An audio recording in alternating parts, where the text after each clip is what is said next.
దేవుని సహవాసములో నుంచి, ఆయన రక్త మాంసాలలో నుంచి నీవు దూరమైపోతున్నప్పుడు దేవుని శక్తిని నువ్వు ఎలా పొందుకుంటావు?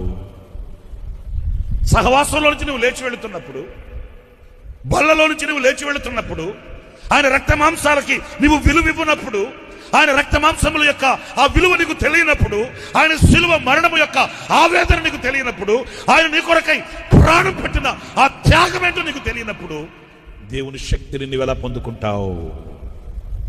అయ్యా, నీ శక్తి నాకు కావాలి, శోధనను సహించే శక్తి కావాలి, లోకాన్ని జయించే శక్తి నాకు కావాలి, పాపాన్ని జయించే శక్తి నాకు కావాలి అని ప్రార్థిస్తున్నావే, మరి దేవుని శక్తిని ఎప్పుడు పొందుకుంటావు?